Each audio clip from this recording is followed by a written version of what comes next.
So online, there's a lot of different gurus or experts that help you lose weight that may be trying to pitch you something very specific, a restrictive diet, a detox, their special method. But today I'm going to tell you the four crucial habits that will have a dramatic impact on your weight loss.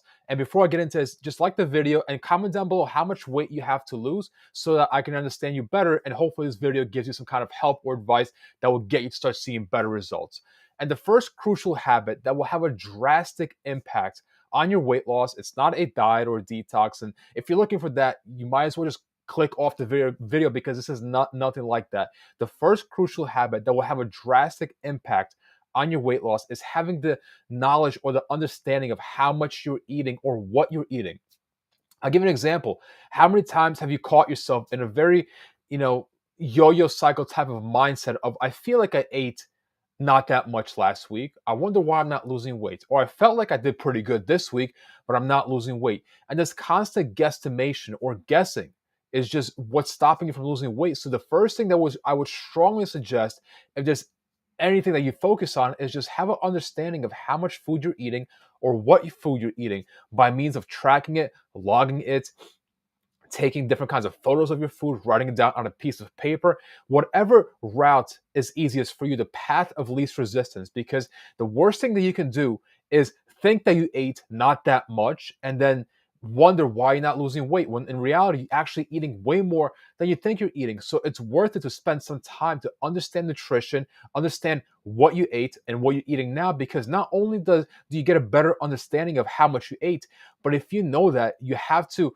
write it down, log the food in, or be a bit more self accountable. You effectively start making better choices for the meals and the days going forward because you tell yourself that I have to log it, so I might as well start making better choices. So even if you have no idea how much you should be eating, what you should be eating, the simple habit of logging food without any even idea of how much you should be eating helps you make better choices going forward. And if you're tracking food right now, let me know down below in the comments what app or what method are you tracking food right now with. I personally love MyFitnessPal. My clients use MyFitnessPal. It's one of the easiest, apps to track your food, but there's so many different ones out there. I'm curious which one you're currently using for yourself. The second habit is the most obvious, is that why do people really get off track from losing weight? Usually it's because they're super hungry. So hunger management is one of the second crucial habits that you should be applying right now. And the best way to manage hunger in the easiest way possible is to apply the concept of volume eating.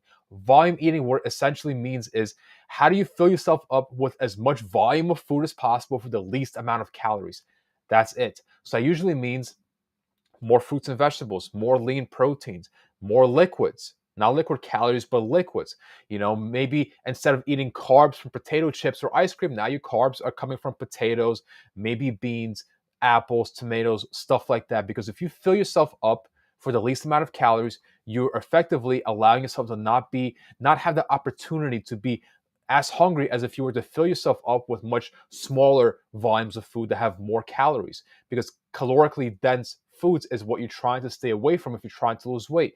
So if you fill yourself up with as much volume as possible, as much weight of food as possible for the least amount of calories, you will effectively manage your hunger in a much easier way and have a much better, almost said fun, but much better time altogether.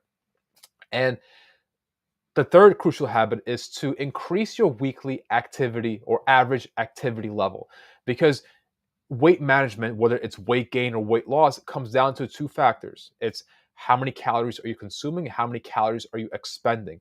So if you're actually tracking your food right now and consistently and you're not losing weight, one factor that you can actually improve or change up is to increase your weekly activity level by means of maybe it's getting a workout in or an extra workout in. Maybe it's going for an extra walk throughout the week. Yet walking still burns calories. People don't like to think that, but you don't have to run and you don't got to jog. If you're walking consistently, you're still burning calories. So figure out ways to increase your weekly activity level. This doesn't even have to be cardio. This could be stuff like increasing your NEAT. NEAT is just non-exercise activity thermogenesis. Doing more not cardio, but doing more laundry throughout the week. Sweeping the house or cleaning the house more often throughout the week. Maybe it's parking further away in the supermarket parking lot, so you have to walk to the supermarket instead of driving there or parking closer. It's the things that you do throughout the day that's not exercise. Going for maybe going or if you're taking a train or a bus, get out a station early, or get on the bus a station further away, so you increase your step count throughout the day. Whichever means you got to use to actually increase your weekly activity average activity level. This is not specific. It doesn't have to be specific, but whatever is the path of least resistance, what's actually doable for you. Maybe it's doing an extra workout. That's easiest for you. Do it, because if you're eating a certain amount, now you have to increase your activity level by a certain amount. See how that adds up, but you have to be extremely consistent, which is why the fourth crucial habit is to be as consistent as possible. It's not be as accurate as possible, it's to be as consistent as possible, because it's better to be consistently inaccurate than to try to be perfect or accurate every single day but not be consistent. Because if you're good enough consistently, you will see results. That's a fact. But if you try to focus on being perfect, if you try to focus on always being as accurate as possible, you might burn out, or you might not be as consistent. So be good enough consistently. That will amount to a lot more results for you, instead of trying to be perfect all the time. I keep saying this all the time. Take messy action. What that usually means is just figure out the details later. Don't try to figure out every single detail right now, because that would just, my cat just jumped on me, but don't try to procrastinate. Take messy action. Figure out the details later. The details don't matter right now. So be consistent in whatever it is that you're doing, and you will thank yourself for that.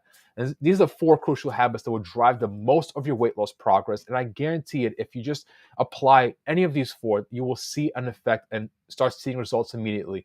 And let me know down below what your biggest takeaway was from this video. I'm curious to know, so I can make better content around your feedback, and I would love to know that. And I'll see you next.